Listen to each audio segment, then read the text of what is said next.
Okay, we're going to look at today at how to use a scientific calculator, and this is a scientific calculator. We're going to use our lecture notes. Now we've already got answers because we've worked the problem, but how do we use the images or the buttons that are here in order to help us solve the problem? Alright, so now first I'll look at what is the accumulated value of a $10,000 deposit with a yield of 9% compounded annually for 4 years. Now, I'm accumulated value, so when it's accumulated, I know it's looking for future value.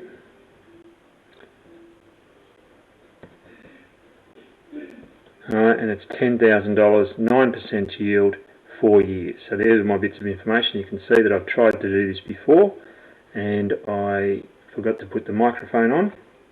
So, yep, so here we go, we're going to try it again. So now, first things first, I've got a $10,000 deposit, and I'll keep my fingers on the screen. So I've got $10,000 deposit. I'm going to multiply that by, and I'm going to use the brackets, as you would from a formula sheet. So using the formulas, 1 plus 0.09, and I'm going to close brackets, and I'm going to use this key here, which is x to the square. So that allows me to x to the power of, and in this case I'm going to need it to the power of 4.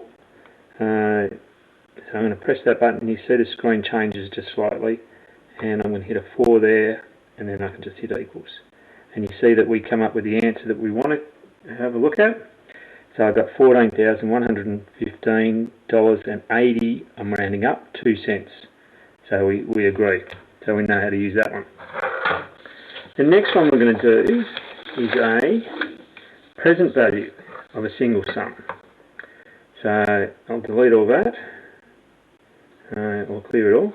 Now this time it says, what is the present value? So present value means that I'm now looking at a future cash flow in today's dollars of a 2-year zero coupon bond. We'll just pretend it says in bond with a principal of $10,000 yielding 8% compounded annually. So that's given me all my.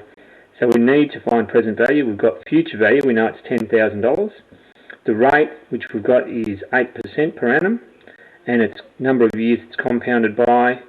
It's compounded annually. So once again, 10,000. Now that's 100,000. I can delete using these calculators. Times. Now we want to times 1. Whoops, hang on. I use a bracket because that we want it to calculate correctly.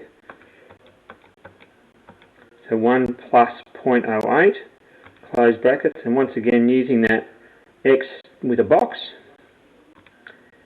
to the minus 2. Now I just type in minus 2 and it follows what it should look like up there on the screen.